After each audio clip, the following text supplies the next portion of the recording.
পার্কের মধ্যে হাঁটতেছি, এমন সময় একটা মেয়ের সাথে ধাক্কা খেলাম। আসলে আমি মোবাইলে কথা বলতে বলতে হাঁটতেছি, তাই খুব একটা খেয়াল করিনি। ধাক্কা খেয়ে আমার মোবাইলটা নিচে পড়ে যায়, আর খেয়াল করে দেখলাম মেয়েটাও পড়ে যায়। পায়ে হাই হিল থাকায় নিজেকে সামলাতে পারিনি। এই সরি সরি, আমি আসলে খেয়ে পুরোটা বলার আগেই বাকরুদ্ধ হয়ে যাই। কারণ যার সাথে ধাক্কা খেলাম সে আর কেউ নয়, সে হচ্ছে ইকরা।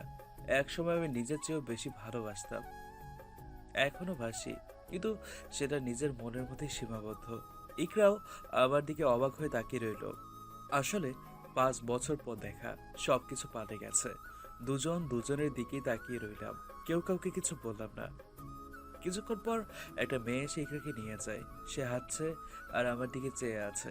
আমিও আর একবারের জন্য অন্যদিকে তাকাইনি। ইকরা সে আগের মতোই আছে, আগের থেকে আরো সুন্দর হয়ে গেছে। আসলে হওয়ারই কথা, আমার কথা এতদিনে হয়তো ভুলে গেছে। আমি মোবাইলটি মাটি থেকে নিলাম, দেখলাম মোবাইলটা ভেঙে গেছে। ভাঙা মোবাইলটা নিয়ে পার্ক থেকে বের হয়ে গেলাম। একটা দোকানে গেলাম, এক প্যাকেট সিগারেট নিলাম, কারণ ইকরার স্মৃতিগুলো আজকে আমাকে ঠিক ধরে রাখতে দেবে না। ইকরাকে ভোলার জন্য একমাত্র সিগারেট আমার সঙ্গী। সিগারেট নিয়ে বাসায় চলে এলাম। গোসল করে ঘুমোতে গেলাম, কিন্তু ঘুম আসছে না। বারবার ওর স্মৃতিগুলো মনে পড়তে লাগলো। ওর কথা ভাবতে ভাবতে ঘুম চলে আসলো। একটা সময় ঘুম থেকে উঠে দেখি মাগরিবের আজান দিয়ে দিয়েছে।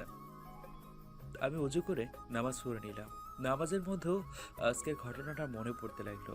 নামাজ শেষ করে ছাদে চলে গেলাম, এক কোনায় গিয়ে বসলাম। এরপর একটা সিগারেট ধরলাম আর টানতে লাগলাম। চলেন এবার আপনাদের পরিচয়টা দিয়ে দিই। আমি জুয়েল, জুয়েল হাসান। পড়ালেখা শেষ করে আপাতত একটা প্রাইভেট কোম্পানির এমডি। বাসায় শুধু আমি নিজেই। পরিবার আছে, কিন্তু থেকেও নেই। আর আমিও মনে করি আমার কেউ নেই, একা একা থাকি। আর আজকে যার সাথে ধাক্কা খেলাম সে হচ্ছে আমার এক সময় ভালোবাসা। অনেক ভালোবাসতাম ইকরাকে, নিজের চাইতেও বেশি। সেও আমাকে ভালোবাসতো, কিন্তু মন থেকে বাসতো কিনা সেটা আজও অজানা। ইকরার আরও একটা পরিচয় আছে, সেটা হচ্ছে ইকরা আমার ভাইয়ের শালী, মানে ভাবির ছোট বোন। আর সেজন্যই দুজনের মধ্যে এত দূরত্ব। চলেন আপনাদের পুরো বিষয়টা বুঝিয়ে বলি, তাহলেই বুঝবেন। 5 বছর আগে রাতে পড়তেছি, এমন সময় ভাইয়া রুমে আসলো। কিরে জুয়েল, কি করিস? এই তো কিছু না, পড়তেছি। কখন আসলি বাসায়? এই তো এইমাত্র। পড়ালেখার কি অবস্থা? ভালোই। তোর জন্য তো খুশির খবর আছে। তাই নাকি? কি সেটা, শুনি একটু। আগে 500 টাকা দে, তারপর। তোর সব জায়গায় ধান্দাবাজি না করলে হয় না? আচ্ছা আচ্ছা, তোর কোনো খবর শুনতে হবে না। আচ্ছা ঠিক আছে, দিব। বল এখন, কি খুশির খবর? তোর বিয়ে। বিয়ে মানে? বিয়ে মানে বিয়ে। কই, আমি তো কিছু জানি না। তুই কেমনে জানলি? আরে আমিও জানতাম না, আব্বু আম্মু বলা বলি করছিল, তখন শুনে ফেলেছি। ও। কি রে, তোর মুখ কালো হয়ে গেল? পছন্দ আছে নাকি? আরে না, থাকলে তো সবার আগে তুই জানতি। হুম, সেটাও ঠিক। তুই কাউকে না বললেও আমাকে বলতে। তাহলে এমন মুখ করে আছিস কেন? আসলে বিয়ে করতে ইচ্ছে করছে না। আরে তুই পাগল নাকি? আমাকে যদি আব্বু আম্মু বলতো এক্ষুনি বিয়ে করে ফেলতাম। ইস, কত স্বপ্ন আছে বিয়ে নিয়ে। তাই নাকি? তাহলে তুই বিয়েটা করে ফেল। পাগল নাকি? আব্বু আম্মুর মাই দিবে। আমি ওনাদের বলে দিব। দরকার নেই তোরা তো কষ্ট করার, সময় হলে সব হবে। যাক, অবশেষে। অবশেষে কি? হুম, কিছু না। বাহ, এখন থেকে তো লাড্ডু ফুটতে শুরু করলো। এই, তুই বেশি ফাজিল হয়ে গেছিস। তোর বড় সম্মান দিবি। কচু দিব, তোর বউয়ের সামনে তোর পিটাবো দেখিস। তোর ভাবি তোকে মাইর দিবে। ভাই দেবে না, ভাবে আদর দেবে, বলবে আমার ছোট্ট ভাইয়াটা। আচ্ছা, আপনাদের তো ফ্যামিলির কথা কিছুই বলা হয়নি। ফ্যামিলিতে আমি, আব্বু আম্মু আর ভাইয়া। আব্বু আগে একটা ছোট্ট চাকরি করতো, অসুস্থতার জন্য ছেড়ে দিয়েছে। আসলে আব্বু ছাড়তে চায়নি। ভাইয়া পড়ালেখা শেষ করে ব্যাংকে চাকরি পায়, সে থেকে আব্বুকে আর কিছু করতে দেয় না। ভাইয়া চাকরি পেয়েছে 1 বছরের মতো হবে। আব্বুকে সবাই অনেক ভয় পায়। আব্বুর ভয়ে ভাইয়া কখনো কোনো মেয়ের সাথে মিশেনি, ফ্রেন্ডশিপ তো দূরের কথা। ভাইয়া আর আমি ফ্রেন্ডের মধ্যে চলি। এত বড় হয়েছে তারপরেও আমার সাথে ঘুমায়, আর ওর যত কথা আছে সব আমার সাথে শেয়ার করে। আমিও করি। দুই ভাই সারা দিন টম অ্যান্ড জেরির মতো লেগে থাকি। ভাইয়ের সাথে কথা বলতেছি, এমন সময় আম্মু রুমে আসলো। এই, তোরা এখনো বসে আছিস? সে কখন থেকে ডাকছি। আচ্ছা আসছি, তুমি যাও। তাড়াতাড়ি আয়। হুম, এই ওঠ, পরে পড়িস। উঠে খেতে গেলাম। খাওয়ার মাঝখানে আব্বু বলল, রুবেল, জি আব্বু বলেন। পড়াশোনা তো অনেক আগেই শেষ করেছিস, চাকরিও পাইছিস, আর কত বসে থাকবি? তোর আম্মু অসুস্থ হয়ে গেছে, এবার অন্তত বিয়ে কর। আব্বু আর কিছুদিন যাক, তারপর। তুই এই কথা সব সময় বলিস। শোন, আমরা তোর জন্য একটা মেয়ে দেখেছি। মেয়েটা দেখতে শুনতে অনেক সুন্দর, ভালো ভদ্র মেয়ে, শিক্ষিত। আমার মনে হয় তোর জন্য পারফেক্ট হবে। কিন্তু আব্বু। কোনো কিন্তু না, কালকে আমরা ওদের বাসায় যাব। সব কিছু ঠিকঠাক থাকলে কালই বিয়ের 3 তারিখ ঠিক করে ফেলবো। তোমরা যেটা ভালো মনে করো। কালকে একটু তাড়াতাড়ি আসিস। আমার কথা কিছু চিন্তা ভাবনা করছো? তোর কথা কি চিন্তা করব? না মানে, ভাইয়ের জন্য তো ঠিক করলে, এখন আমার জন্য যদি কিছু একটা করতে। রুবেল, লাঠিটা নিয়ে আয় তো। এই না না না, আমি তো মজা করছি। এরপর খাওয়া দাওয়া শেষ করে রুমে গেলাম। ভাইয়াও আসলো, কেমন খুশি খুশি লাগছে। আমি বুঝছি কেন এত খুশি, কিচ্ছু বললাম না। রাতে ঘুমিয়ে গেলাম। ঘুম থেকে উঠে ফ্রেশ হয়ে নাস্তা করে কলেজে চলে গেলাম। কলেজ থেকে এসেই খাওয়া দাওয়া করলাম। কিছুক্ষণ পর ভাইয়াও আসলো। এরপর সবাই রেডি হয়ে নিলাম। তারপর গেলাম মেয়ে দেখতে বেরিয়ে পড়লাম। গাড়িতে আমি আর ভাইয়া একসাথে বসলাম। এটা ওটা বলে ভাইয়াকে খেপাতে লাগলাম। যাই হোক, অনেকক্ষণ পর একটা বাসার সামনে গিয়ে গাড়ি থামলো। মনে হয় এটাই ভাবিদের বাসা। গাড়ি থেকে নামলাম। বাড়িটা খুব সুন্দর। এরপর আব্বুর পিছু পিছু বাসার সামনে গেলাম। কলিং বেল দেওয়ার কিছুক্ষণ পর একটা মাঝবয়সী মহিলা এসে দরজা খুলে দেয়। মনে হয় উনি মেয়ের মা। সবাই সালাম দিলাম। উনি আমাদের হাসি মুখে ভিতরে নিয়ে গেলেন। বাসার ভিতরটা খুব সুন্দর করে সাজানো। মনে হয় আমরা আসবো জেনে আরো বেশি করে সাজিয়ে রেখেছে। আমাদেরকে সোফায় বসতে বলে উনি ভিতরে চলে গেলেন। ভিতরে গিয়ে সোফায় বসলাম। আমি আর ভাইয়া একসাথে বসে আছি। ভাইয়া এদিক ওদিক চটপট করতে লাগলো। কিরে, কি হয়েছে? কই কিছু না। তাহলে এমন করিস কেন? ভাবি আসবো তো, একটু ওয়েট কর। এত তার কিসের? সব জায়গায় ফাজলামি না করলে হয় না। কি হয়েছে তোদের? এখানে এমন করছিস কেন? ওরা কেউ দেখলে কি বলবে? আমি আবার চুপ করে রইলাম। কিছুক্ষণ পর একটা আঙ্কেল আসলো। বাবাকে দেখেই কোলাকুলি শুরু করে দিল। এমনভাবে কথা বলছে যেন মেলায় হারিয়ে যাওয়া দুই ভাই। আমরাও আঙ্কেলের সাথে কথা বলে নিলাম। আমি এদিক ওদিক তাকাচ্ছি, কোনো মেয়ে আছে কিনা খুঁজছি। প্রায় 1 ঘন্টা পর মেয়ে মানে ভাবিকে নিয়ে আসা হলো। ভাবি চা হাতে নিয়ে আসলো। ভাবিকে দেখে আমি নিজেই ক্রাশ খেলাম। ভাইয়া হা করে তাকিয়ে আছে। আমি একটা টোকা দিয়ে বললাম, এই মুখ বন্ধ কর, মশা ঢুকবে মুখে। ভাইয়া এবার নিজেকে সামনে নিল। মেয়ে আমাদের সামনে বসলো। এরপর চূড়ান্ত কথাবার্তা শুরু হলো। এক পর্যায়ে ভাইয়া আর ভাবিকে ভিতরে পাঠানো হলো আলাদা কথা বলার জন্য। ভাইয়া আমাকেও ডাকছে। আব্বু চোখ রাঙানো দেখে তাড়াতাড়ি মেয়েটার সাথে ভিতরে গেল ভাইয়া। এরপর আঙ্কেল আর আন্টি আমার বায়োডাটা নিল। কি করি, কি খাই, মনে হচ্ছে দোলা ভাইয়া না, দোলা আমি নিজেই। যাই হোক, ভাইয়ারা কথা বলে আসলো। দেখলাম ভাইয়া অনেক খুশি। ভাইয়ার মুখ দেখেই বোঝা যাচ্ছে আমাদের মেয়ে পছন্দ হলো। ওনাদেরও ভাইয়াকে পছন্দ হলো। এবার বিয়ের 3 তারিখ ঠিক করার পালা। অবশেষে 1 মাস পর বিয়ে ঠিক হলো। এরপর আরো কিছুক্ষণ বসে বাসায় চলে আসলাম। যাই হোক, অবশেষে ভাইয়ের বিয়েটা ঠিক হলো। ভাইয়া আসার সময় ভাবির মোবাইল নাম্বার নিয়ে আসলো। দিনরাত শুধু ভাবির সাথেই কথা বলে। আসলে অল্প পানির মাছ বেশি পানিতে গেলে যা হয় আর কি। দেখতে দেখতে বিয়ের দিন খুব নিকটে চলে আসলো।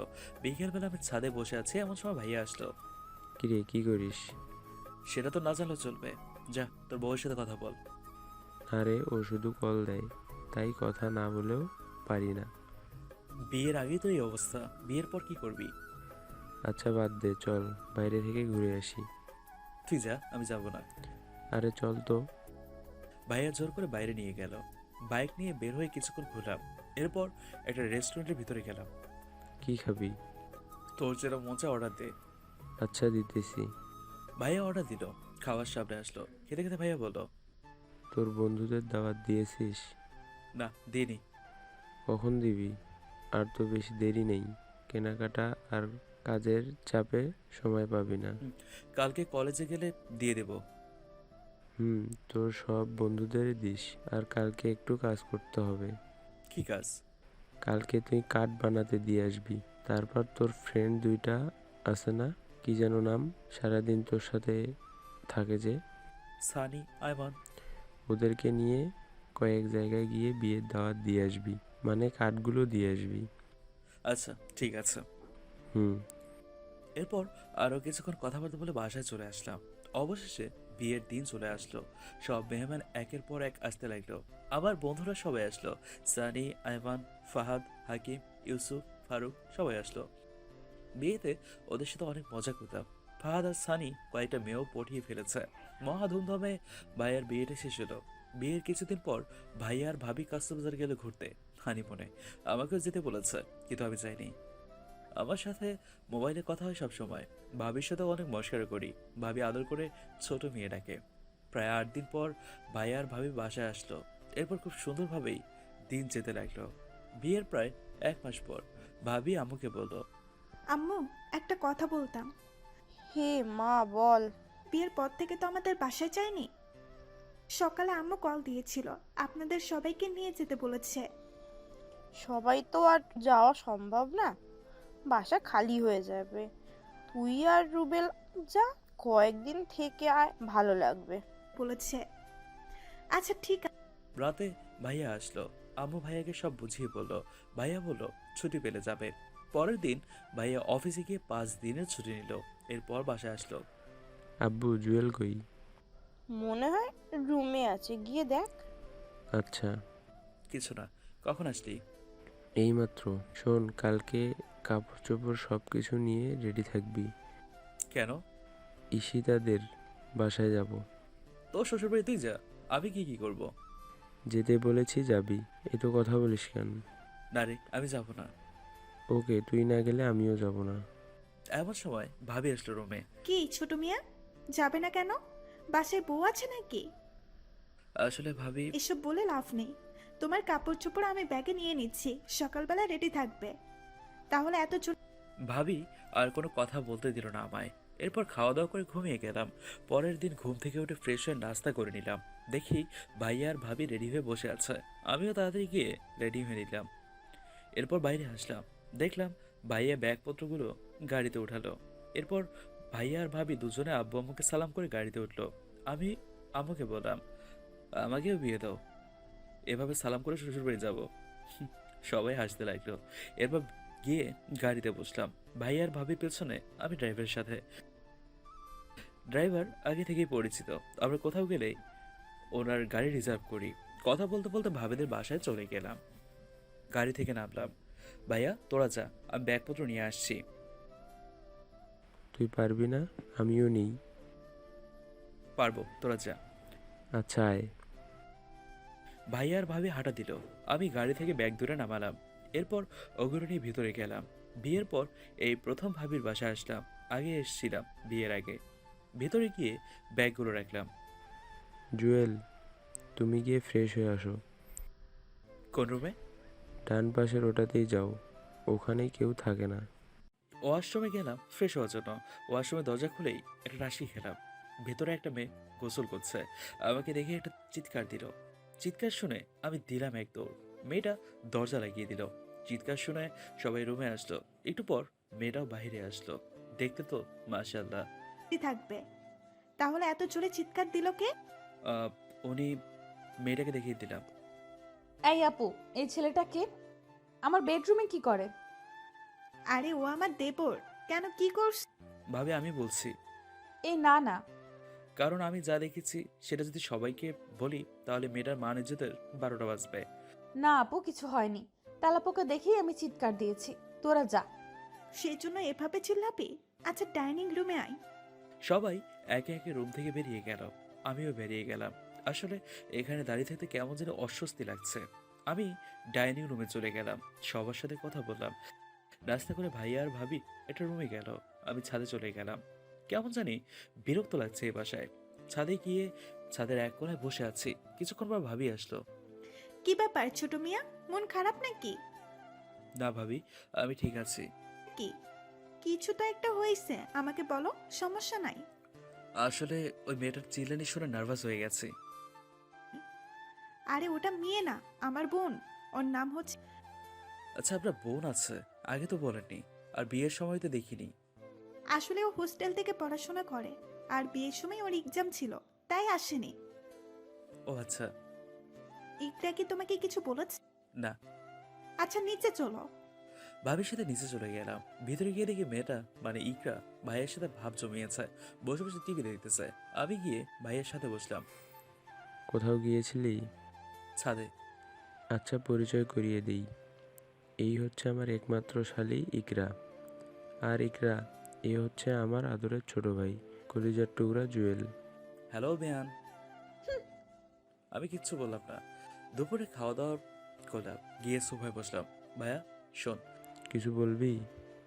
আমার ভালো লাগছে না, আমি বাসায় চলে যাবো। পাগল হলি নাকি?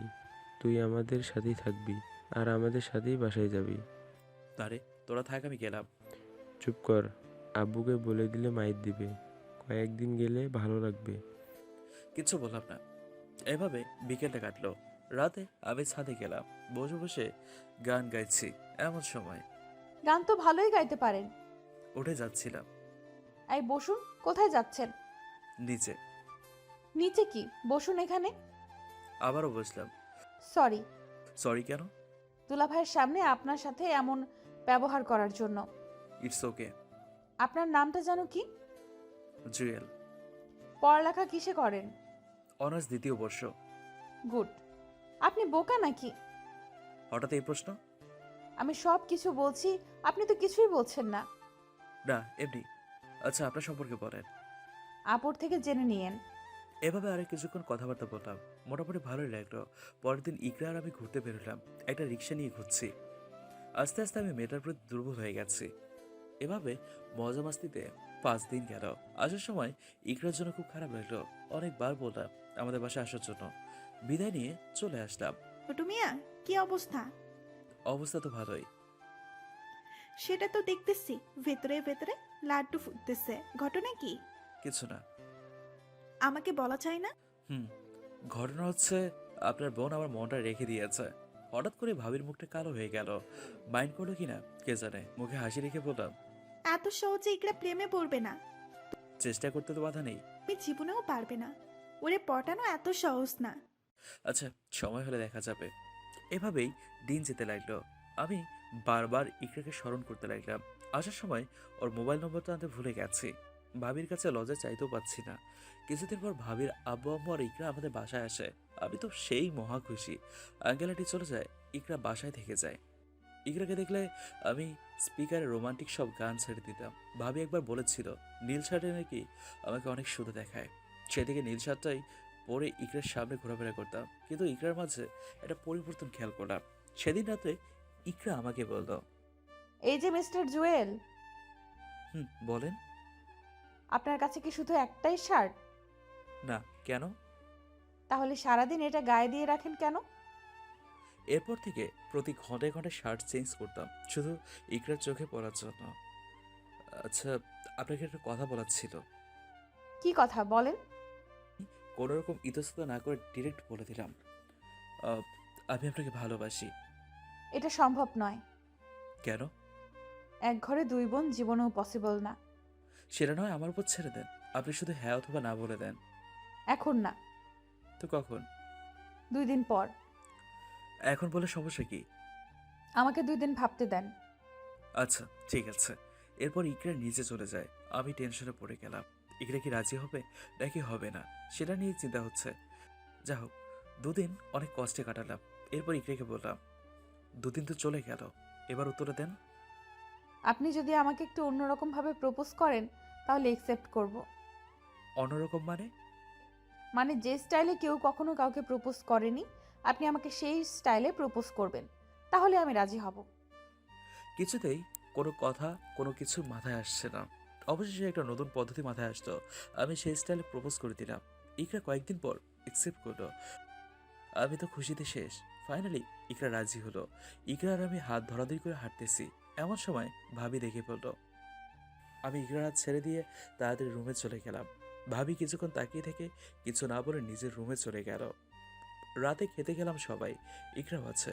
সকালে কল করে ইকরা, আম্মু সকালে কল করেছিল, তোকে চলে যাওয়ার জন্য বলেছে, সকালে ঘুম থেকে উঠে বাসায় চলে যাবে। সে কি?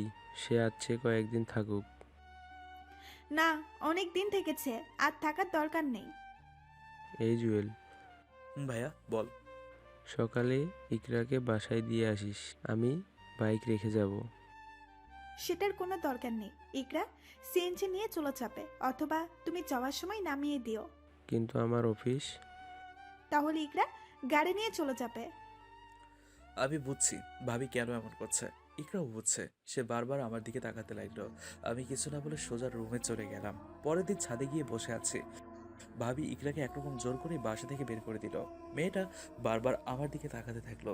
ইচ্ছে করছে ইকরার হাত ধরে টেনে আবার বাসায় নিয়ে আসি, কিন্তু সেটার পসিবল না। ভাবির চোখ মুখ লাল হয়ে আছে। ইকরা চলে যাওয়ার পর আমারও মন খারাপ হয়ে গেল। দুপুরে খেয়ে শুয়ে আছে, এমন সময় ভাবি আমার রুমে আসলো। তখন আব্বু আম্মু ঘুমিয়েছিল, ভাইও অফিসে। আমার রুমে আসার পর, যাবে। জুয়েল, তোমার সাথে আমার কিছু কথা আছে। জি বলুন। দেখো জুয়েল, আমি ভেবেছিলাম তুমি ইকরার পেছনে পেছনে ঘুরবে, সে জীবনেও তোমাকে মেনে নিবে না, কিন্তু কেন তোমাকে মেনে নিয়েছে সেটাই বুঝছি না। আচ্ছা, যাই হোক, আসল কথা হচ্ছে তুমি ইকরার সাথে আর কোনো সম্পর্ক রাখবে না। কিন্তু ভাবি, আমি সত্যি সত্যি ইকরাকে অনেক ভালোবাসি। দেখো, এগুলো হচ্ছে আবেগ, ভালোবাসা বোঝার মতো বয়স তোমাদের এখনো হয়নি। ভাবি ভুলে যাবেন না, আপনি আমার থেকে 1 বছরের বড় মাত্র। আর অনার্সে পড়ো একটা ছেলে ভালোবাসা বুঝবে না, এটা হতে পারে না। হয়নি। দেখো, এত কিছু আমি বুঝি না, আমি চাই না তুমি ইকরার সাথে আর কোনো রকম সম্পর্ক রাখো। ভাবি এটা আপনি কি বলছেন? ঠিকই বলছি, আর যদি বাড়াবাড়ি করো তাহলে আমি সবাইকে বলে দিব। ভাবি আমার কথাটা তো শোনো। ভাবি আর কোনো কথা না বলে রুম থেকে চলে গেল। বুঝলাম না ভাবি এমন কেন করলো। আমি তো অতটা খারাপ ছেলে না যে ইকরার পাশে আমাকে কখনো মানাবে না, বা আমি ইকরার যোগ্য হয়ে উঠবো না। ভাবতে ভাবতে ইকরা নম্বরে কল দিলাম, নম্বরটা বন্ধ। আরও টেনশনে পড়ে গেলাম, কি করব কিছুই বুঝছি না। বিকেলবেলা বাসা থেকে বের হয়ে গেলাম। সানিয়া আর আয়মানকে কল দিলাম, ওদের সাথে আড্ডা দিলাম, সব কিছু শেয়ার করলাম। মোটামুটি নিজেকে হালকা লাগছে। বাসা যেতে যেতে প্রায় 11টা বেজে যায়। দেখলাম টেবিলে খাবার রেখে সবাই ঘুমিয়ে গেছে। আমিও খাওয়া দাওয়া করে যেই নিজের রুমের দিকে পা বাড়ালাম, তখন ভাইয়া আর ভাবির কথা শুনতে পেলাম। আমি দরজার আড়াল হয়ে সব শুনতে লাগলাম। এই, তুমি জুয়েলকে এত টাকা হাত খরচ দাও কেন? মানে কি? আমি না দিলে কে দেবে? নিজে ইনকাম করতে পারে না? সে কখনো লেখাপড়া করেছে? সে করুক, তারপর ইনকাম করবে। পুরুষ মানুষ তো আর বসে থাকতে পারে না, একটা না একটা কিছু করতেই হবে। তাই বলে এত বড় হয়েও বসে বসে খাবে? ভাবির কথাগুলো শুনে মাথায় রক্ত উঠে গেল। বিয়ে হয়েছে এখনো 1 বছর হয়নি, তার মধ্যেই হিসাব নিকাশ শুরু করে দিয়েছে। আব্বু যখন আমাদের 2 ভাইকে টাকা দিত, আমি নিজের জন্য অল্প রেখে বাকিগুলো ভাইয়াকে দিয়ে দিতাম, যাতে সে বন্ধু বান্ধব নিয়ে ভালোভাবে থাকতে পারে। আর সেই ভাইকে ভাবি এসব উল্টোপাল্টা বোঝাচ্ছে। আর 1 সেকেন্ড ওদের রুমের সামনে দাঁড়ালাম না, নিজের রুমে চলে গেলাম। পরে আর কি কি বলেছে কিছুই শুনিনি। পরের দিন সকালে ভাইয়া রেডি হচ্ছে অফিস যাওয়ার জন্য। ভাইয়া কিছু টাকা দে, বাইরে যাব। কত দিলাম? দে, তোর যা মন চায়। 2000 টাকা আমার হাতে দিল। এমন সময় ভাবি রান্নাঘর থেকে একরকম দৌড় দিয়ে আসলো। বলছিলাম কি, এত টাকা দিয়েও কি করবে? ও ছোট মানুষ, এত টাকা হাত খরচ লাগে নাকি? 500 দিলেই তো হয়। আরে না, কি 500 টাকা দেবে? সবগুলাই নিয়ে যা, শেষ হলে আমাকে বলিস। ভাবি ভাইয়ের দিকে তাকিয়ে চোখ রাঙাতে শুরু করলো। আমি বিষয়টা খেয়াল করলাম, তারপর টাকাগুলো ভাইয়ের হাতে দিয়ে দিলাম। বললাম, ভাইয়া, ভাবি আসলে ঠিক বলেছে, আমি বাচ্চা ছেলে, এতগুলো টাকা দিয়ে কী করবো? বাইরে নিয়ে গেলে হারিয়ে ফেলবো। তো এক কাজ কর, টাকাগুলো তোর কাছে রেখে দে, আবার লাগলে তোকে বলবো। ভাইয়া কিছু একটা বলতে চাইছিল, কিন্তু আমি সোজা রুমে চলে গেলাম। তারপর থেকে ভাবির সামনে তেমন একটা যাই না, ভাইয়ের সাথেও খুব একটা কথা বলি না। পরের দিন শুক্রবার ছিল, ভাইয়া বসে বসে টিভি দেখতেছে, আমি রুমে বসে গান শুনতেছিলাম। এমন সময় আয়মান কল দিয়ে বললো বাইক নিয়ে বের হতে। সানিও আছে। ভাইয়ের কাছে গেলাম। কিরে, কোথায় থাকস? আয় বস এখানে। না ভাইয়া, বাইরে যাব, বাইকের চাবিটা দে। ঘুরতে যাবি নাকি? সানি আর আয়মান নিজে দাঁড়িয়ে আছে। তোর ভাবিকে বল দিতে, কালকে রাতে তোর ভাবি বাইকের চাবি আমার থেকে নিয়ে কোথায় রাখছে? আমার আর ভাইয়ার কথাগুলো ভাবি দরজার পাশে লুকিয়ে দাঁড়িয়ে দাঁড়িয়ে শুনতেছিল। আমি আলমারির আয়নায় সব কিছু দেখেছি। আমি ভাইয়াদের রুমের সামনে গেলাম, দেখলাম ভাবি তাড়াতাড়ি করে বাইকের চাবিটা বালিশের নিচে লুকিয়ে ফেললো। ভাবি, চাবিটা দেন। কিসের চাবি? বাইকের। ভাবি এদিক ওদিক চাবি খোঁজার ভান হলো, কিন্তু একবারও বালিশের নিচে হাত দিল না। জুয়েল, চাবি তো খুঁজে পাচ্ছি না। তোমার ভাইয়া কোথায় রেখেছে কে জানে? আমি ভাবছি একবার বলে দেব, চাবি তো আপনি বালিশের নিচে লুকিয়ে রেখেছেন, পাবেন কি করে? কিন্তু এখন যদি এই কথাটা বলি তখন ভাবি বলবে তুমি দেখি আমার বালিশের নিচের খবরও জানো। কিছু না বলে বাইরে চলে গেলাম। মন খারাপ দেখে সানি আর আইমান বারবার জিজ্ঞেস করলো কি হয়েছে, কিন্তু আমি কিচ্ছু বললাম না। যতই হোক, ঘরের কথা বাইরে বলা উচিত হবে না। এরপর আরও কিছুক্ষণ আড্ডা দিয়ে বাসে চলে গেলাম। পরের দিন আমি কলেজ চলে গেলাম। ক্লাস শেষে বন্ধুদের সাথে বসে বসে আড্ডা দিচ্ছি, এমন সময় ভাবির নম্বর থেকে কল আসলো। আমি ধরলাম না, বারবার কল দিতে লাগলো। আমি সুইচ অফ করে রেখে দিলাম। প্রায় 30 মিনিট পর মোবাইল ওপেন করলাম, দেখলাম অনেকগুলো কল এসে জমা হয়েছে। একটু পর ভাইয়া কল দিল। কিরে, তুই কল ধরিস না কেন? আবার নাম্বারও বন্ধ। ভাইয়া ক্লাসে ছিল, বল কি হয়েছে। তাড়াতাড়ি বাসায় যা, তোর ভাবি নাকি মাথা ঘুরে পড়ে গেছে। আচ্ছা ঠিক আছে, যাচ্ছি। কল কেটে দিয়ে সানি আর আয়মানকে নিয়ে তাদের বাসায় গেলাম। ভাবি শুয়ে আছে, তাদের একটা গাড়ি নিয়ে হসপিটালে নিয়ে গেলাম। ভর্তি করিয়ে আমরা বাইরে অপেক্ষা করতে লাগলাম। একটু পর ভাইয়াও চলে আসলো। কিরে, কি হয়েছে? তেমন কিছু না, মনে হয় মাথা ঘুরেছে। ডাক্তার কিছু বলেছে? না। এই যে ডাক্তার এসেছে, চলেন গিয়ে কথা বলি।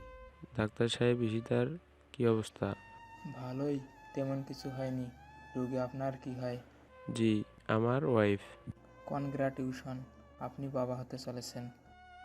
ডক্টর কথা শুনে ভাই আমাকে জড়িয়ে ধরে কান্না করা শুরু করে দিল। আসলে এটা খুশির কান্না। এরপর ভাবিকে বাসায় নিয়ে যাওয়া হলো। আমি খুব একটা ভাবির সাথে কথা বলি না। আর হ্যাঁ, ভাইয়ের কাছে তেমন হাত পাতি না এখন। সারাদিন ঘরে বসে থাকি, কলেজেও হেঁটে হেঁটে যাই। মাঝে মাঝে ইকরার কথা মনে পড়তো, কিন্তু চাইলেও ওর সাথে কথা বলতে পারতাম না। প্রতিদিন অনেকবার কল দিতাম, কিন্তু নম্বর অফ থাকতো। এভাবেই কিছুদিন গেল। ভাবিও মোটামুটি সুস্থ, তবে একটা সমস্যা হচ্ছে, ভাবি কোনো কাজ ঠিকমতো করতে পারছে না। আম্মু অসুস্থ, তাই ঘরের কাজগুলো ঠিকভাবে করা সম্ভব হচ্ছে না। বাধ্য হয়ে ইকরাকে আমাদের বাসায় নিয়ে আসলো। ওটা দেখেই আমার ভিতরটা কেঁদে উঠলো। ভাবি সামনে তাকে কিচ্ছু বললাম না। রাতের বেলা ইকরা আমার রুমের সামনে আসে। ওটা দেখে আমি দৌড়ে গিয়ে ওরা জড়িয়ে ধরি। ইকরা আমাকে জড়িয়ে ধরে কাঁদতে লাগলো। হঠাৎ করে ইকরা আমাকে ছেড়ে দেয়, কিন্তু আমি তখনও ইকরাকে জড়িয়ে ধরে আছি। ইকরার এই অবস্থা দেখে আমি পেছনে তাকাই। তাকাতেই আমি অনেক বড় একটা ধাক্কা খেলাম, কারণ পেছনে ভাবি দাঁড়িয়ে আছে। আমার কলেজে শুকিয়ে গেল। হ্যাঁ, তুই এখানে কি করিস? কই কিছু না। যা ঘুমাতে যা। ইকরা মাথা নিচু করে চলে যায়। ভাবি কিছুক্ষণ আমার দিকে অগ্নি দৃষ্টিতে তাকিয়ে থাকে। আমিও নিজের রুমে চলে যাই। রাতে বসে বসে ভাবছি, ভাবি আবার ইকরাকে ওদের বাসায় পাঠিয়ে দিবে কিনা। এমন সময় আয়মান কল দিল। আমি কল ধরে কথা বলতে বলতে রুম থেকে বের হয়ে গেলাম, কারণ আমার রুমে নেটওয়ার্ক থাকে না। আমি ছাদে ওঠার জন্য সিঁড়ি রুমের দিকে যাচ্ছি। এমন সময় ভাইয়া আর ভাবির রুম থেকে চিল্লাচিল্লি আওয়াজ শুনতে লাগলো। এত রাতে আবার কি নিয়ে ঝগড়া করছে কে জানে। আমি আয়মানকে পরে কল দেবো বলে কলটা কেটে দিলাম। দরজার পাশে লুকিয়ে শোনার চেষ্টা করলাম ওরা কি বলে সেটা শোনার জন্য। এই শোনো, আমি সকলের জন্য রান্না করতে পারবো না। দেখো, পাগলামি করো না। তুমি না করলে করবে কে? আম্মু অসুস্থ হয়ে গেছে। সব কিছু কি আমাদের ঠেকা পড়েছে নাকি? মানে? তুমি সারাদিন অফিস করবা, এত কষ্ট করবে। আমি সারাদিন মালের মতো বাসার কাজ করব, আর অন্যরা বসে অন্যরা কোথায় ফেলে? আব্বু আম্মু আর জুয়েল এই তো থাকে এই বাসায়, বাইরের কেউ তো থাকে না। তো বসে বসে খাবে কেন? কে? তোমার ভাই, ও কিছু করতে পারে না? ফ্যামিলিটা কি শুধু তোমার একার নাকি? আরে আজব, ও এখনো ছোট, পড়ালেখা করতেছে। পড়ালেখা শেষ হোক, তারপর তো ওর চাকরি করবেই। তাই বলে এত বড় হয়েও বসে বসে খাবে? দেখো ঈশিতা, আব্বু যখন ইনকাম করতো তখন আমিও এইভাবে বসে বসে খাইছি। পড়ালেখা শেষ করেই চাকরি নিয়েছি। বাবার হোটেল আর ভাইয়ের হোটেল এক না। তার মানে তুমি বলতে চাচ্ছ জুয়েলকে কাজ করতেই হবে? একদম কারেক্ট। বসে বসে খাওয়া চলবে না। এই তুমি পাগল হয়ে গেছো? ও কি করবে এখন? যেটা মন চায় সেটাই করুক, বাট বসে বসে খাওয়া চলবে না। আর তোমার কিছু তো আমরা খাওয়াবো নাকি? মানে? ওনারা তো শুধু তোমার বাবা মা নয়, জুয়েলেরও। সেই হিসেবে ওরও তো অনেক দায়িত্ব আছে। জুয়েলকেও ওনাদের খাওয়াতে হবে। ওয়েট ওয়েট, জুয়েল খাওয়াবে কি? আমরা কি এখনো আলাদা হয়েছি নাকি? জুয়েল জুয়েল বিয়ে শাদী করে বউ নিয়ে আলাদা আছে। দেখো, এত কিছু আমি বুঝি না। আমি সবার জন্য রান্না করব না। তোমার মাথা কি একেবারেই খারাপ হয়ে গেছে? হ্যাঁ হ্যাঁ, আমার মাথা খারাপ হয়ে গেছে। তুমি দেখছো না আমাদের সন্তান আসবে, ওর তো একটা ভবিষ্যৎ আছে, ওর জন্য চিন্তা করা লাগবে না? ঈশিতা আমাদের সন্তান, এখনো পৃথিবীতে আসেনি, তো এখন এগুলো নিয়ে কথা বলবে না। আরে আব্বু আম্মু আমার জন্য কিনা করেছে, আর তুমি বলছো ওদের না খাওয়াতেই। আমি তো একবারও বলিনি ওনাদের খাওয়াবো না। তাহলে কি বলতে চাচ্ছ? খুব সিম্পল, জুয়েল টাকা ইনকাম করে তোমার হাতে দিবে, তাহলেই সেই বাসায় খেতে পারবে। ঈশিতা ভুলে যেও না, টাকা আমি ইনকাম করি, তুমি না। তো কে খাবে আর কে খাবে না সেটা আমি ডিসাইড করব। ও আচ্ছা, তার মানে এই বাসায় আমার কোনো দাম নেই, আমি উড়ে এসেছি। ওকে ওয়েট, আমি কালকেই বাবার বাড়ি চলে যাব। উল্টো বুঝো কেন? শোনো, আমি এত কিছু জানি না। তুমি জুয়েলকে আর খাওয়াবে না, আর আব্বু আম্মুর জন্য জুয়েলকেও টাকা দিতে হবে, না হলে তাহলে কি? আমি বাসা ছেড়ে চলে যাব। ওকে চলে যাও। যাব, তবে একদিনের জন্য নয়, সারা জীবনের জন্য। পুনের জন্য। মানে? তুমি আমাকে ডিভোর্স দিয়ে দেবে এবার কিন্তু বাড়াবাড়ি হয়ে যাচ্ছে। কিনা সেটা বলো। কোন কথা? জুয়েলকে আর একটা টাকাও দেবে না, অ্যান্ড সংসারের জন্য টাকা দিতে হবে। ওকে এটা অসম্ভব। ওকে, তাহলে কালকে সকালে 10 লাখ রেডি রাখবে, আমি চলে যাব। কাপি 10 লাখ মানে? আমাকে বিক্রি করলেও তো 10 লাখ হবে না। আর কিসের 10 লাখ? 10 লক্ষ টাকা রেডি রাখবে। দেখি তোমার গায়ে কত চর্বি হয়েছে। দেখো, সে হুট করে চাকরি পাবে কই? সেটা সে বুঝবে, তাকে নিয়ে তোমার চিন্তা করা লাগবে না। টাকা না দিতে পারলে বাসা থেকে বের করে দিবে। এটা কি করে সম্ভব? সব সম্ভব। আমি কথা বলার সময় তুমি শুধু চুপ থাকবে। ভাইয়া আর ভাবির কথা শুনে আমার শরীর কাঁপতে লাগলো। আর এক সেকেন্ডও দরজার সামনে থাকলাম না, নিজের রুমে চলে গেলাম। ইকরাকে ভালোবাসার জন্য ভাবি এভাবে শাস্তি দেবে কখনো কল্পনাও করিনি। তবে আমি আরও আগে থেকে টের পেয়েছি ভাবি আমার আর আব্বু আম্মুর খাওয়া দাওয়া দেখতে পারে না। অনেকবার চাইছে আলাদা বাসা নিয়ে থাকতে, কিন্তু আব্বুর ভয়ে পারেনি। এখন আব্বুর বয়স হয়ে গেছে, যেভাবে মন চায় সেভাবে বলছে। আব্বুকে ঘুম থেকে ডেকে এনে বলতে ইচ্ছে করছে, দেখো তোমার শিক্ষিত বৌমার আচরণ। তুমি না বলেছিলে বউ অনেক ভালো, তোমাদের অনেক সেবা করবে? এটাই কি ভালো নমুনা? শুয়ে শুয়ে ভাবছি মেয়েরা মায়ের জাত, সেজন্য কিছু বলতে পারি না। মাঝে মাঝে ইচ্ছে করে ভাবির দু গলে দুটো চর বসিয়ে দিই। রাতে আর ঘুমালাম না, ছাদে গিয়ে বসে রইলাম। সকালবেলা ইকরা ছাদে আসলো। এত সকালে ছাদে ঘুমাওনি না, কেন? এমনি। এরপর ইকরা আমার পাশে বসলো, আমার একটা হাত ধরে কাঁধে মাথা রেখে কথা বলতে শুরু করলো। ইকরার এরকম আচরণ দেখে আমার মনটা একটু হালকা হলো। ইকরার সাথে কথা বলতেছি, এমন সময় ভাবি আমাদের পেছনে এসে অনেক জোরে একটা চিল্লানি দিল। ভাবির চিল্লানি দেখে ইকরা ভয়ে কাঁপতে থাকে। চিৎকার শুনে ভাইয়া আব্বু আম্মু সবাই ছাদে আসে। কি হয়েছে? করেন আচ্ছা সবাই নিচে চলো, আশেপাশে সবাই তাকিয়ে আছে। নিচে গেলাম। ভাবি কল দিয়ে ওনার আব্বু আম্মুকে আসতে বললেন। ততক্ষণ কেউ কোনো কথা বলছে না। প্রায় 1 ঘন্টা পর ভাবির আব্বু আম্মু আসলো। এ জুয়েল, কি হয়েছে? আব্বু, আমি ইকরাকে ভালোবাসি, আর ইকরাও আমাকে। মিথ্যা কথা। ইকরা জীবনেও ওরে ভালোবাসেনি, ও জোর করে ইকরার সাথে। ছি, ভাগ্যিস আমি সাথে গিয়েছিলাম। ভাবি, আপনি এসব কি বলছেন? তো বলছি, তোর লজ্জা করে না? এত বড় হয়ে এখনো এগুলো করিস? খাস তো বসে বসে, 2 টাকা তো এনে দিতে পারিস না, আবার এগুলো করে বেড়াস। লজ্জা করে না তোর? বাহ, তুই তোর বউয়ের কথা শুনে আমাকে এটা বলি? তখন ভাবির আব্বা বলে, বিআই সাহেব, আপনার বাসায় আমার ছোট মেয়েকে পাঠিয়েছি বড় মেয়েটাকে দেখার জন্য, আর আপনারা এই প্রতিদান দিলেন? আব্বা কোনো কথা না শুনে, কোনো কথা না বলে সোজা আমার সামনে এসে ঠাস ঠাস করে দুটো চর আমার গালে বসিয়ে দেয়। কুলাঙ্গার কোথাকার, এই জন্যই তোকে জন্ম দিয়েছি। বাবা, আপনি অন্তত আমাকে বিশ্বাস করুন, আপনি খুব ভালো করে জানেন আমি কেমন। দেখতেই তো পাচ্ছি কেমন ভালো, অন্যের ইজ্জত নিয়ে টানাটানি করিস। ওকে ফাইন, আমি যেহেতু ইকরার সাথে খারাপ কিছু করেছি, আমি ইকরাকে বিয়ে করব। বিয়ে করবি মানে? তোর কাছে কে ইকরাকে বিয়ে দেবে? অন্তত আমি বেঁচে থাকতে জীবন নিয়েও দিব না। কেন, কি নেই আমার মাঝে? তুই আরো বড় কিছু হলেও ইকরাকে তোর হাতে তুলে দেব না। এখনো বসে বসে খাস? বিয়ে করার কথা মুখে আনতে লজ্জা করে না? তুই মনে হয় অনেক ইনকাম করে রাখছিস, মাত্র 1 বছর ইনকাম করে তোর এই অবস্থা। আবার যে সারা জীবন তোকে বসে বসে খাইয়েছে, তখন আম্মা এসে আমার মুখে আরো একটা চর মারে। কুলাঙ্গার, তোর ভাইকে এই কথা বলতে তোর একটু লজ্জা করলো না? যে তোকে খাওয়াই, তাকেই তুই এই কথা বললি? ওকে, আমাকে আর খাওয়াতে হবে না। বাবু, আমি যেটুকু সম্পত্তি পাবো আমারটা আমাকে বুঝিয়ে দেন।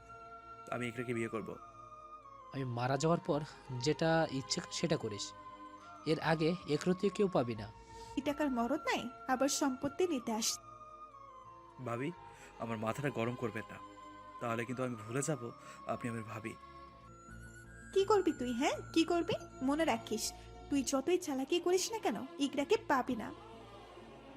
আমি সোজা ইকরার কাছে গেলাম, ওরে ঝাঁকিয়ে দিয়ে বললাম, ইকরা বলো, তুমি আমাকে ভালোবাসো, বিয়ে করতে চাও?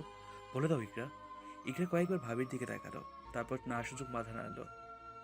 মুহূর্তে আমার মাথায় আকাশ ভেঙে পড়লো। ইকরার আব্বু বলল, বিয়েই আপনার ছেলের এত বড় সাহস আমার মেয়ের গায়ে হাত দেয়? আমি কিন্তু দুজনকেই আমার বাসায় নিয়ে যাব, আর জীবনেও আসতে দিব না আপনার বাসায়। আব্বু কোনো কথা না বলে আমাকে আরো কয়েকটা লাগিয়ে দেয়।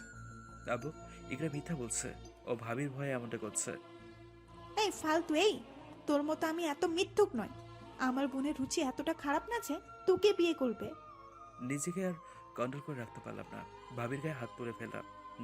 ভাবিকে চর বসিয়ে দিলাম। মুহূর্তেই সবাই অবাক হয়ে গেল। এর বাবা, আমি আর এই বাসায় থাকবো না, আমাকে নিয়ে চলো। ভাইয়া আমার কাণ্ড দেখে ডিরেক্ট আমার উপর আক্রমণ করে, একটা লাথি দিয়ে মারতে থাকে। একবারের জন্য ভাইয়ের চোখের দিকে তাকায়নি। যে ভাই জীবনে কোনোদিন আমার গায়ে হাত তোলেনি, সেই ভাই আজকে ভাবির মিথ্যা কথা শুনে আমার গায়ে হাত তুলে দিল। আব্বু আর ভাইয়া দুজনে আমাকে ধাক্কা দিয়ে বাসা থেকে বের করে দিল। বের হওয়ার সময় ভাইয়াকে বললাম, একদিন সত্যিটা ঠিকই জানবি, মনে রাখিস, আমাকে আর পাবি না। আর কোনো কথা না বলে বাসা থেকে বেরিয়ে গেলাম। আসার সময় ভাবির মুখে স্পষ্ট হাসির চিহ্ন দেখলাম। ভাইয়ার আচরণে আমার কোনো দুঃখ নেই, কিন্তু ইকরা, ইকরা আমার সাথে এমনটা করতে পারলো? আরে, আমি তো তার জন্যই মার খেলাম, এত অপমানিত হলাম। সত্যিটা বললে কি কি এমন হয়ে যেত? বাসায় না থাকতে দিলে নাই, আমি ইকরাকে নিয়ে অন্য কোথাও চলে যেতাম। আসলে মেয়েদের চেনা জীবনেও সম্ভব নয়, স্বার্থের জন্য সব করতে পারে। আমার সাথে ইকরা এমন করবে আমি কখনো স্বপ্নেও ভাবিনি।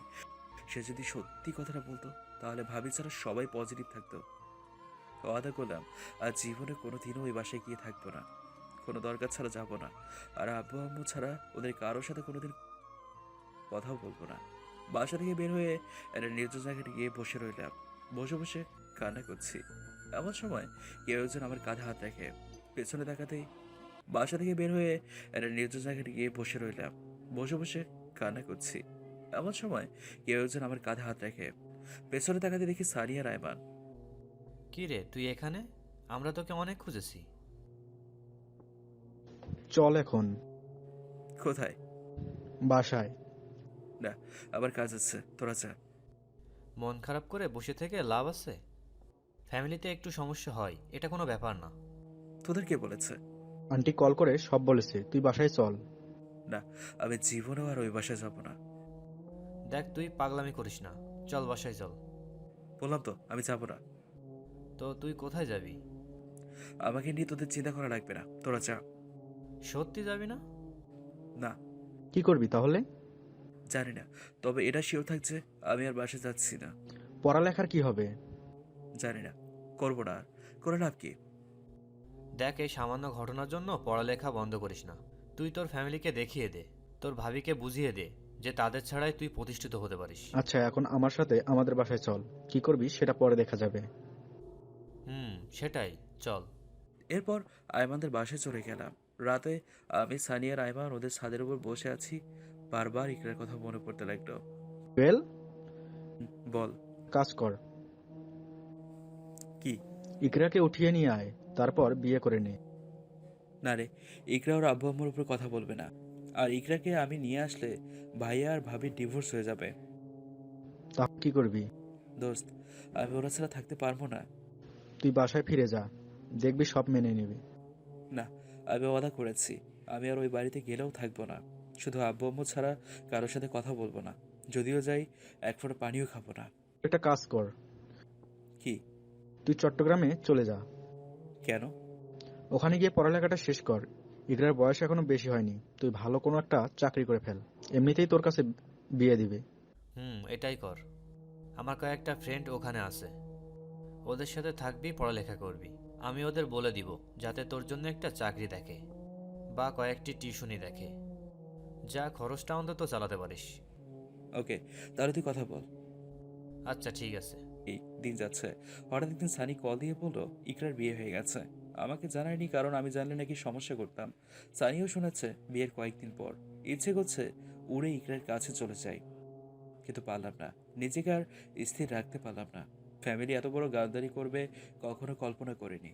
আম্মুকে জিজ্ঞেস করেছিলাম, আম্মু বলেছে তারাও নাকি বিয়েতে যায়নি, শুধু ভাইয়া আর ভাবি গিয়েছিল, আর বিয়েটা ভাবিই দিয়েছে। কিছু বললাম না আর।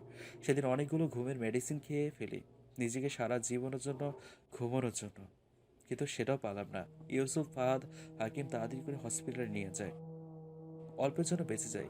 পরে সানি আর আয়মানও আসে। কোনো কথা না বলে দুজনেই আমার গালে ঠাস করে চড় বসিয়ে দেয়। এরপর জড়িয়ে ধরে কান্না শুরু করে। আমার চোখ দিয়ে পানি ঝরতে লাগলো। আয়মান, সানি 2 দিন থেকে আবার ব্যাক করলো। আমি সবসময় মন খারাপ করে বসে থাকতাম। কিছুদিন পর আম্মু কল দেয়। কেমন আছিস? ভালো, তোমরা? আছি। আব্বু কোথায়? পাশে আছে। শোন, তোকে একটা কথা বলার জন্য কল করেছি। বলো। তোর ভাইয়ের মেয়ে হয়েছে, তুই কাকা হয়েছিস। সরি, তুমি ভুল বলছো, আমার কোনো ভাই নেই। প্লিজ এভাবে বলিস না, যা হওয়ার হয়ে গেছে। এবার অন্তত বাড়িতে আয়, না, অন্য কথা থাকলে বলো। অন্তত ছোট্ট মেয়েটাকে দেখে যা। আমার সময় নেই, কখনো সময় পেলে আসবো।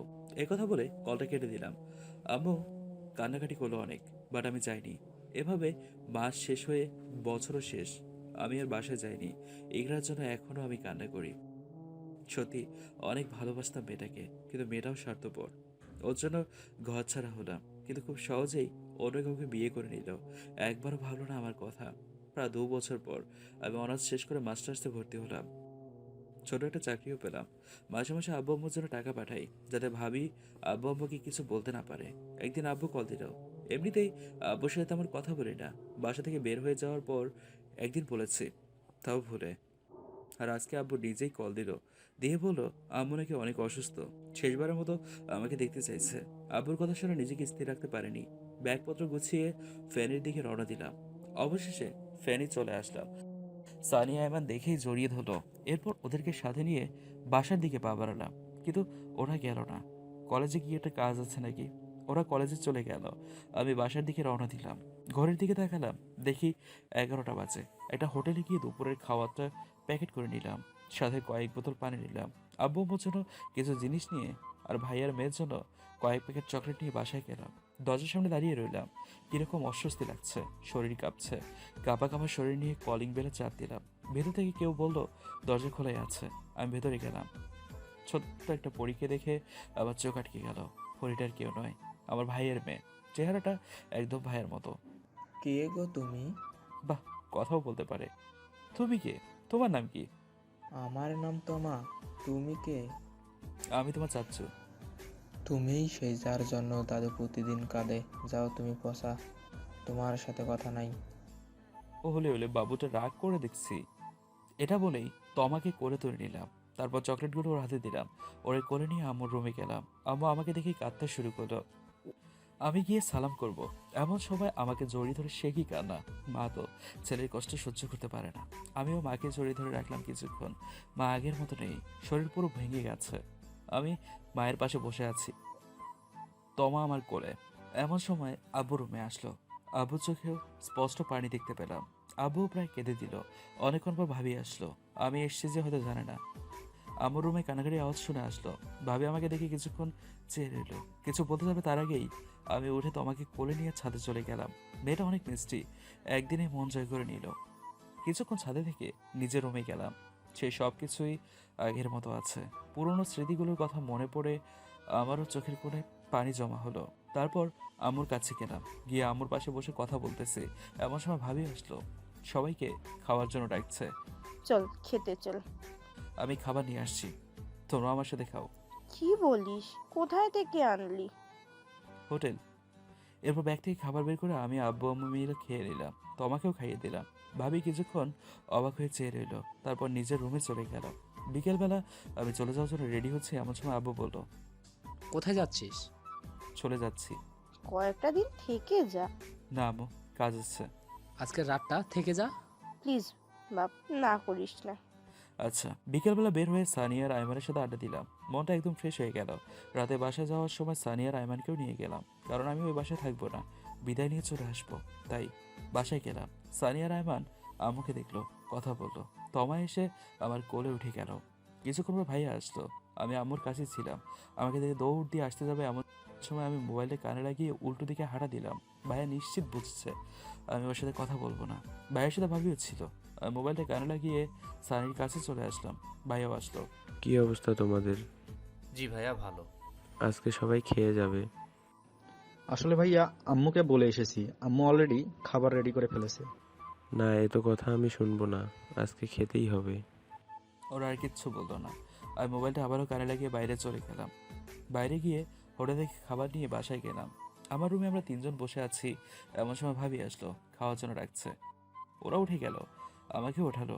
আমি প্যাকেটটা হাতে নিয়ে ওদের সাথে ডাইনিং রুমে গেলাম। ভাবি মনে করেছে আমিও খাবো, তাই সবার আগে আমাকেই ভাত দিয়েছে। কিন্তু আমি ওগুলো দূরে ঠেলে দিয়ে প্যাকেটটা খুলে প্যাকেটের উপর রেখে খাওয়া দিলাম। সবাই অবাক হয়ে তাকিয়ে আছে।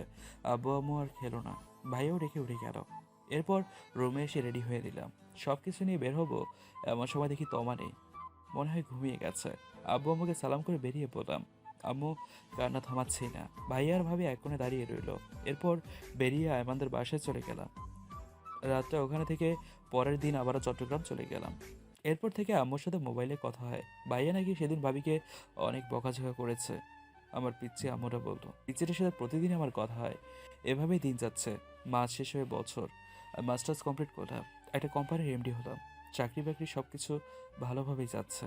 প্রতি সোমবার আমি পার্কে ঘুরি, কারণ ইকরাকে নিয়ে আমি সোমবারে পার্কে ঘুরতাম। আজকেও ঘুরতেছি। এমন সময় ইকরার সাথে ধাক্কা খেলাম, প্রথম পর্বে বলেছি। তারপর ইকরার আর আমার ঘটনাটা বললাম। রাতের বেলা আর ঘুম হয়নি, বারবার ইকরার কথা মনে পড়তে লাগলো। সকালবেলা রেডি হয়ে অফিসে গেলাম। একজন কর্মকর্তা আসলো, নাম আসিফ। স্যার আসবো? আসেন। কিছু বলবেন? জি স্যার, একটা কথা বলার ছিল। জি বলুন। স্যার, আমার কয়েকদিন ছুটি লাগতো। কয়দিন? স্যার 3 দিন হলে হবে। আচ্ছা, ঠিক আছে। আসিফ চলে গেল। এমন সময় আম্মু কল দিল, কিছুক্ষণ কথা বললাম। এরপর তমা মোবাইলটা নিয়ে কথা বলতে শুরু করলো। পরিটার কথা শুনে মন ফ্রেশ হয়ে গেল। পরিটার নাকি জন্মদিন পরশুদিন, আমি না গেলে কেক কাটবে না, তাই আমিও রাজি হয়ে গেলাম। পরের দিন আমি অফিস করে রাতের বেলা রওনা দিলাম। রাত 11টায় বার্থডে পালন হবে। অলরেডি চট্টগ্রাম থেকে 10টা বেজে গেল। ড্রাইভারকে বললাম তাড়াতাড়ি চালাতে। আমি ফেনীতে নেমে অনেকগুলো গিফট, একটা বড় কেক, আব্বু আম্মুর জন্য কাপড় চোপড় নিলাম। সানিয়া রায়মানকেও আসতে বললাম, ওরাও আসলো। এরপর ওদের নিয়ে বাসার দিকে রওনা দিলাম। বাসায় যেতে যেতে 12টা 40 বেজে গেল। তাড়াতাড়ি কলিং বেল চাপ দিলাম, আর সাথে সাথেই একটা টাসকি খেলাম, কারণ দরজাটা খুলে দিয়েছে ইকরা। আমি কিছুক্ষণের জন্য স্তব্ধ হয়ে গেলাম। এরপর সানির দেখা খেয়ে বাস্তবে ফিরে আসলাম। ভিতরে গেলাম, শুধু আব্বু আম্মুকে সালাম করলাম আর তাদের সাথে কথা বললাম। ভাইয়া, ভাবি, ইকরা আর ওর আব্বু আম্মু কারোর সাথে কথা বললাম না। সবাই আমার দিকে অবাক হয়ে তাকিয়ে আছে, হয়তো ভাবছে এতটা পরিবর্তন কি করে সম্ভব। তমা একটা লাফ দিয়ে আমার কোলে উঠে গেল। একটু পর ভেতরের রুম থেকে আসিফ আসলো, মানে আমার অফিসের কর্মচারী। আমাকে দেখেই, স্যার আপনি এখানে? আরে আসিফ সাহেব যে। জি স্যার। স্যার আপনি এখানে আসলেন কি করে? ওই যে আমার আব্বু আম্মু, শুধু আব্বু আম্মুকে দেখিয়ে দিলাম। ওহ, তাহলে তো আপনি আমার আত্মীয়। হয়তো। আপনি কার কি হন? জি, আমি আপনার ভাইয়েরা ভাই, মানে একরার হাজবেন্ড। কথাটা শুনে মনটা কেঁপে উঠল। ইকরা নিচের দিকে তাকিয়ে রইল। আরে বাবা, কি বলেন? উনিই তো আমাদের কোম্পানির এমডি। আমাদের স্যার অনেক ভালো মানুষ। আঙ্কেল নিচের দিকে তাকিয়ে রইল। এরপর আমি আসিফকে বললাম অনুষ্ঠান শুরু করার জন্য। অন্য কাউকে কিছু বলিনি। ইকরার দিকে যতবার তাকাচ্ছি ততবার আমার কলিজাটা ফেটে যাচ্ছে। এরপর কেক কাটলো। তোমার সবার আগে আমাকে খাইয়ে দিল। আমিও শুধু তোমাকেই খাইয়ে দিলাম। তমা একে একে সবাইকে খাইয়ে দিল। সবাই তোমাকে খাইয়ে দিল। ভাইয়া বারবার আমার দিকে তাকালো। কিছু বলতে চাইলেই আমি অন্যদিকে তাকিয়ে থাকি। কেক কাটা শেষে আমি তোমার হাতে সবগুলো গিফট তুলে দিলাম। এরপর আম্মু আব্বুর জন্য নিয়ে আসা জিনিসগুলো ওনাদের হাতে দিলাম। দেখলাম সবাই আমার দিকে তাকিয়ে আছে, তাই আমি আম্মুর রুমে চলে গেলাম। আম্মু আব্বু আমার পিছু পিছু আসলো। আজকেও ওদের সাথে কথা বলবি না? এত পাষাণ হয়ে গেছিস? আমার কোনো ভাই বোন নেই, শুধু তুমি, আব্বু আর তোমার ছাড়া। তো তোমা কোত্থেকে আসলো তাহলে? একটু পর তমাও আসলো, এসে আমার কোলে উঠে গেল। হঠাৎ করেই চোখ পড়লো আম্মুর খাটে একটা বাচ্চার দিকে। কি সুন্দর ফুটফুটে বাচ্চা, দেখে মনে হচ্ছে একটা জান্নাতি হুর ঘুমিয়ে আছে। এই বাচ্চাটা কার? আর এটা আমার খালাতো বোন, ইকরা আন্টির মেয়ে। কথাটা শুনে আরও একটা ধাক্কা খেলাম। মাত্র 5 বছরের সব কিছু চেঞ্জ হয়ে গেছে। না, আর এখানে বেশিক্ষণ থাকা যাবে না। আমার শরীর কাঁপতেছে। আম্মুকে বললাম আমি চলে যাচ্ছি। অনেকবার থাকতে বলেছে, বাট থাকিনি। আম্মুর রুম থেকে বের হয়ে দেখি সানি, আয়মান আর আমার ড্রাইভার খাওয়ার জন্য ডাইনিংয়ের দিকে যাচ্ছে। শাহেদ ভাই, চলেন, আমরা চলে যাব। ওকে, আয়। আপনি কি গাড়ি স্টার্ট দেন? শাহেদ ভাই বাইরে চলে যায়। আমি আব্বু আম্মুকে সালাম করে নিলাম। সবার দিকে একবার তাকালাম। ভাইয়ার চোখে পানি টলমলো করছে। ইকরা আর বাকিরা নিচের দিকে তাকিয়ে আছে। তমা এসে আমার কোলে উঠে যায়। সাসু, ও সাসু, তুমি কোথায় যাচ্ছ? আমাদের সাথে থাকতে পারবে না? না আম্মু, আমার থাকার কোনো যোগ্যতা নেই। আমি ফ্যামিলিতে টাকা দিতে পারবো না। আমি হচ্ছি কুলাঙ্গার, ফালতু ছেলে। আমি এখানে থাকলে তুমিও খারাপ হয়ে যাবে। তুমি তো আমার ভালো সাসু, ওরা সবাই পোষা। আমি তোমার কোলে একটা পাপ্পি দিয়ে ওকে নিয়ে বাইরে যাই। সবাই হয়তো বুঝে গেছে আমার কথার মানে। আসিফও বারবার আমার দিকে দেখাচ্ছে। তোমাকে নিয়ে বাইরে গেলাম। আমার পিছু পিছু সবাই আসলো। সানিয়ার আমাকে গাড়িতে উঠতে বললাম।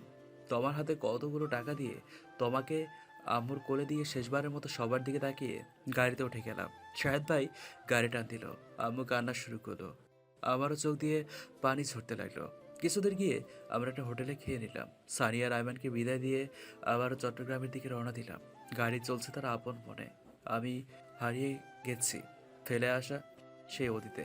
হয়তো আজকে আমারও খুব সুন্দর একটা ফ্যামিলি থাকতো। আমিও অন্য 10 জনের মতো থাকতে পারতাম। সামান্য একটা চাকরির জন্য হারালাম নিজের ভালোবাসাকে, ছেড়ে দিলাম ফ্যামিলিকে, সবকিছু থেকেও অনাথ। হয়তো আজকে আমিও এটাকে নিয়ে অনেক সুখে থাকতাম, স্বপ্ন দেখতাম অনেক দূরে এগিয়ে যাওয়ার। কিন্তু নিয়তি কোথা থেকে কোথায় নিয়ে যায় সেটা কেউ বলতে পারে না। সবার ভাগ্যে সবকিছু থাকে না, সবকিছুর সমাপ্তি নেই। কিছু গল্প অসমাপ্ত থেকে যায়। তবুও ভালো থাকুক প্রিয় মানুষগুলো, সবার সবকিছু থাকুক পূর্ণ। আমার জীবনটা না হয় থাকবে দুঃখে পরিপূর্ণ। এটাই আমার অসমাপ্ত ভালোবাসার গল্প।